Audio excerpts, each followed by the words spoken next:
Subscribe now and press the bell icon. Never miss an update.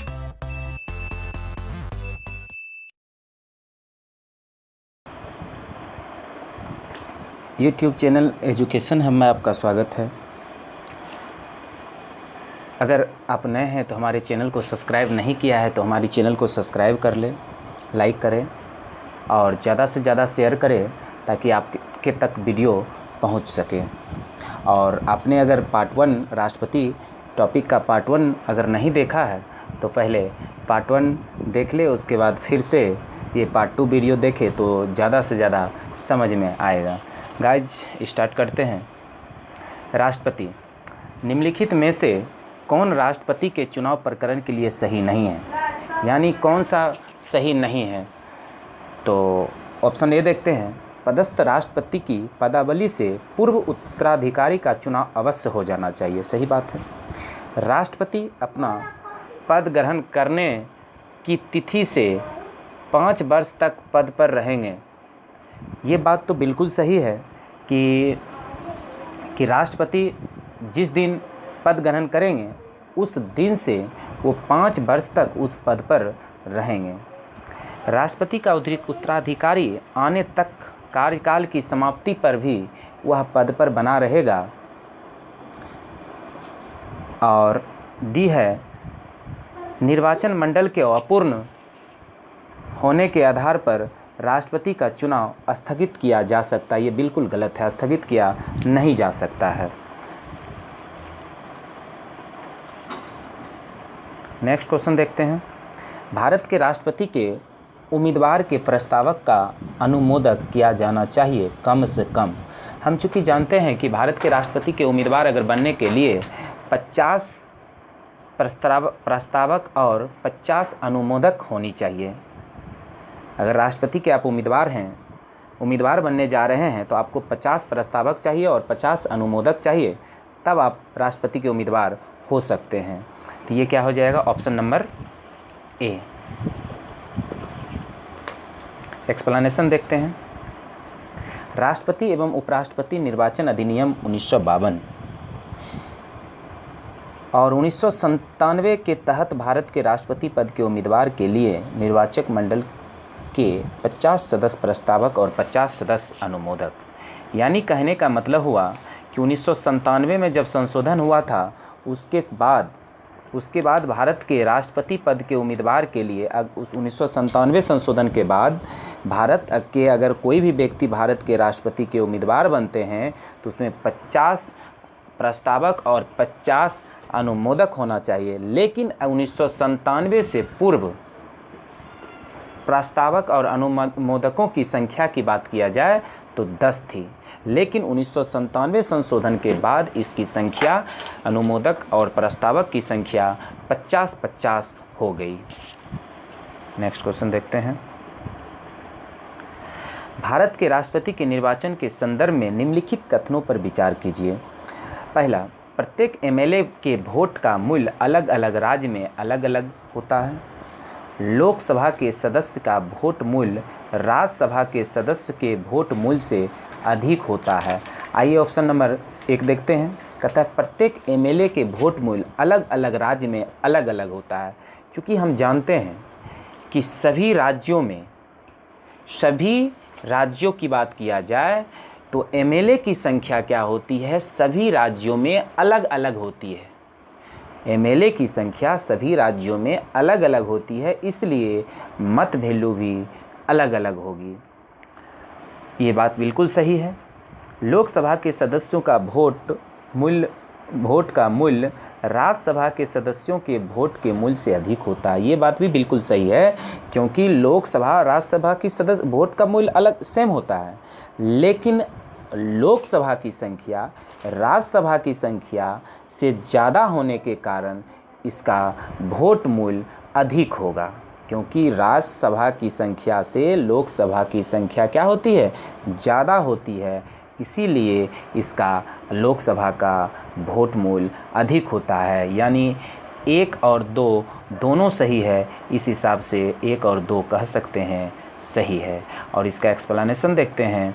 प्रत्येक राज्य की जनसंख्या प्रत्येक राज्य की जनसंख्या तथा कुल निर्वाचित सदस्य की संख्या भिन्न भिन्न होने के कारण प्रत्येक एमएलए का विधानसभा सदस्य का मत मूल्य अलग अलग राज्य में अलग अलग होता है, क्योंकि सभी राज्य में एमएलए की संख्या अलग अलग होती है, इसलिए वोट मूल्य भी अलग अलग होगा।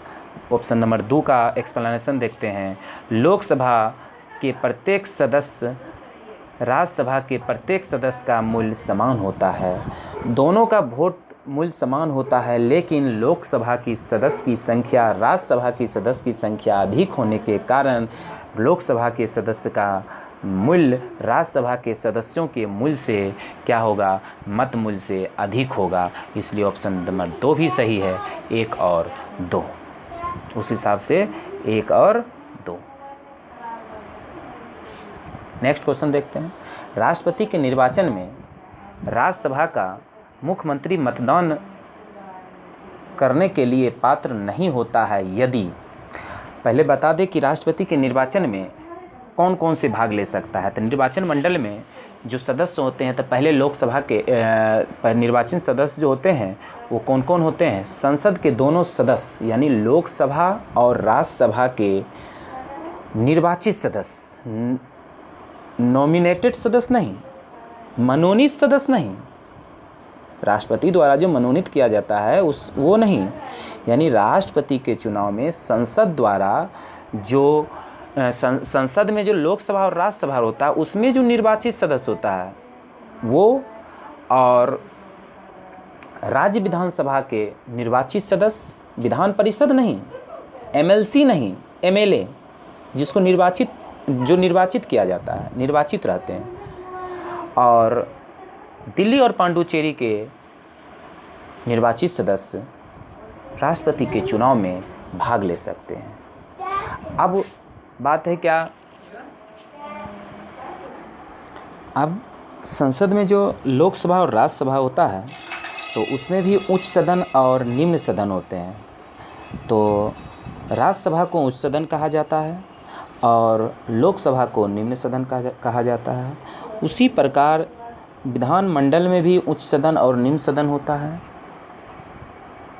तो एमएलसी और एमएलए जो होता है, जिसको आप विधान परिषद कहते हैं और विधानसभा कहते हैं, तो विधानसभा यानी जिसको आप एमएलए कहते हैं, एमएलए जो होता है वो आपका निम्न सदन होता है। विधानसभा जो आपको विधानसभा हुआ निम्न सदन हुआ, और जो विधान परिषद हुआ वो उच्च सदन हुआ।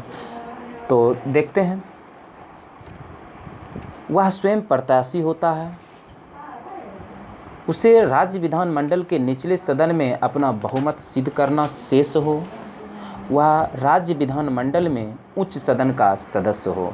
जब वो उच्च सदन का सदस्य होगा, यानी वो क्या होगा, एमएलसी होगा, उच्च सदन का सदस्य होगा, तो वो क्या होगा, वोट नहीं कर सकता है राष्ट्रपति के निर्वाचन में।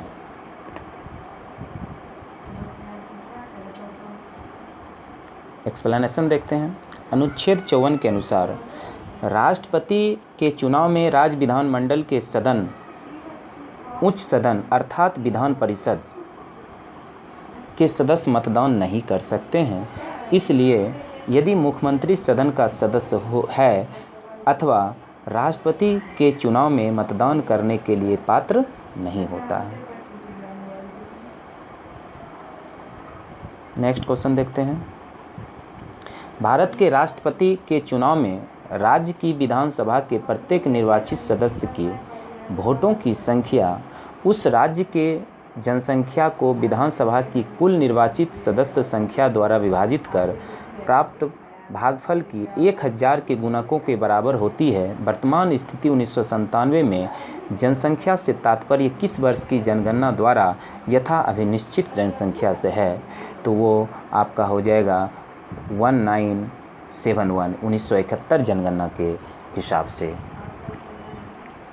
42वें संविधान संशोधन 1976 के अनुसार राष्ट्रपति के निर्वाचन में जनसंख्या से आशय 1971 की जनगणना द्वारा अभिनिश्चित जनसंख्या से है।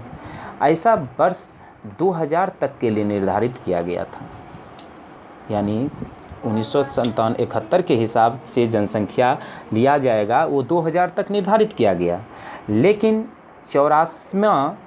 84वें संशोधन अधिनियम 2001 द्वारा इसे 2026 तक के लिए निर्धारित कर दिया गया।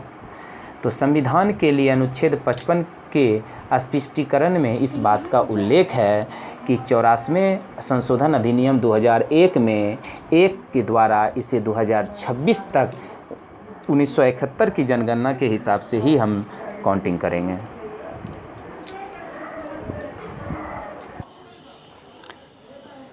राष्ट्रपति के उम्मीदवार के लिए क्या आवश्यक नहीं है, तो क्या आवश्यक है क्या आवश्यक नहीं है उसको देखेंगे। आयु 35 वर्ष हो, ये तो ज़रूरी है। देश का नागरिक हो, ये भी ज़रूरी है। और संसद चुने जाने की योग्यता रखता हो, ये भी ज़रूरी है। लेकिन पढ़ा लिखा हो, ये ज़रूरी नहीं है। देखते हैं, आइए एक्सप्लेनेशन देखते हैं। संविधान के अनुच्छेद 58(1) में राष्ट्रपति निर्वाचित होने के लिए अर्हताओं का उल्लेख किया गया है, जिसके अनुसार उम्मीदवार का पढ़ा लिखा होना अर्हता नहीं है। ठीक है, नेक्स्ट क्वेश्चन देखते हैं। भारतीय राष्ट्रपति के विषय में निम्नलिखित कथनों पर विचार कीजिए। उसे भारत का जन्मा नागरिक होना चाहिए, उसे 35 वर्ष की उम्र पूरी कर लेनी चाहिए, उसे संसद का सदस्य निर्वाचित होने की योग्यता रखनी चाहिए। इनमें से एक सही है, यानी एक सही बताना है। तो 35 वर्ष की उम्र पूरी कर लेनी चाहिए, ये सही है। और भारत का जन्मा हुआ नागरिक नहीं होना चाहिए, भारत का नागरिक होना चाहिए। उसे संसद का सदस्य निर्वाचित होने की योग्यता रखनी हो। संसद में 2 सदस्य होता है, एक राज्यसभा और एक लोकसभा। तो संसद का सदस्य, ये भी आपका क्या है, गलत है, यानी लोकसभा का वो उसका निर्वाचित होने की योग्यता रखता हो। इसलिए 35 वर्ष की उम्र पूरी कर लेनी चाहिए, सिर्फ ऑप्शन नंबर 2 क्या है, सही है। आइए एक्सप्लेनेशन देखते हैं। राष्ट्रपति पद के निर्वाचित होने के लिए अनुच्छेद 58(1) के अनुसार निम्नलिखित योग्यताएं होनी चाहिए। भारत का नागरिक हो, 35 वर्ष की आयु प्राप्त कर लिया हो, लोकसभा का सदस्य निर्वाचित होने की योग्यता रखता हो। लोकसभा की सदस्य, सिर्फ संसद के सदस्य कहने से नहीं होगा। संसद के सदस्य कहने का मतलब वो आपका राज्यसभा भी हो जाता है। तो स्पष्ट है कि राष्ट्रपति पद हेतु भारत का नागरिक होना आवश्यक है, ना कि भारत का जन्मा नागरिक। भारत की नागरिक होना चाहिए, जन्मा नागरिक नहीं होना चाहिए। इसी प्रकार उसे संसद, राज्यसभा या लोकसभा का सदस्य नहीं, बल्कि लोकसभा का सदस्य निर्वाचित होने की योग्यता रखता हो। नेक्स्ट क्वेश्चन देखते हैं। एक संसद अथवा विधानसभा का सदस्य राष्ट्रपति निर्वाचित हो सकता है। एक संसद अथवा विधानसभा का सदस्य राष्ट्रपति निर्वाचित हो सकता है, ऑप्शन नंबर 1 देखते हैं। परंतु चुनाव लड़ने से पूर्व उसे अपनी सदस्यता से त्यागपत्र देना होगा। अपने निर्वाचन से 6 माह के अंदर अपनी सदस्यता छोड़नी होगी। निर्वाचित होने के तुरंत उपरांत अपनी सदस्यता छोड़नी चाहिए, ये बिल्कुल सही है। इसलिए क्योंकि निर्वाचित होने के तुरंत बाद अगर वो राष्ट्रपति बनते हैं तो उसके तुरंत बाद उसकी सदस्यता को क्या करनी होगी, छोड़नी होगी। एक्सप्लेनेशन देखते हैं। संविधान के अनुच्छेद 59(1) के अनुसार यदि संसद के किसी सदन का या किसी राज्य के विधानमंडल के किसी सदन का कोई सदस्य राष्ट्रपति निर्वाचित हो जाता है, तो यह समझा जाएगा कि उसे उस सदन में अपना स्थान राष्ट्रपति के रूप में अपने पद ग्रहण की तारीख से रिक्त कर दिया गया। नेक्स्ट क्वेश्चन देखते हैं। भारतीय संविधान का कौन सा अनुच्छेद राष्ट्रपति पद के लिए पुनः निर्वाचन की योग्यता निर्धारित करता है? तो ये हो जाएगा अनुच्छेद 57। यानी अनुच्छेद 57 के अनुसार राष्ट्रपति के पद के लिए पुनः निर्वाचन के लिए पात्रता निर्धारित कर सकता है। इस अनुच्छेद के अनुसार कोई व्यक्ति जो राष्ट्रपति के रूप में पद धारण करता है या कर चुका है, इस संविधान के अन्य उपबंधों के अधीन रहते हुए उस पद के लिए पुनः निर्वाचन कर सकता है। ये अनुच्छेद 57 के अनुसार अनुच्छेद 57 में दिया गया है। नेक्स्ट क्वेश्चन देखते हैं।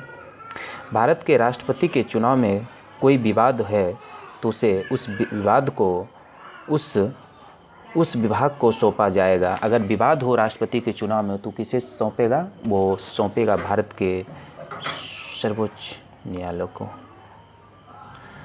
भारत के सर्वोच्च न्यायालय को सौंपेगा।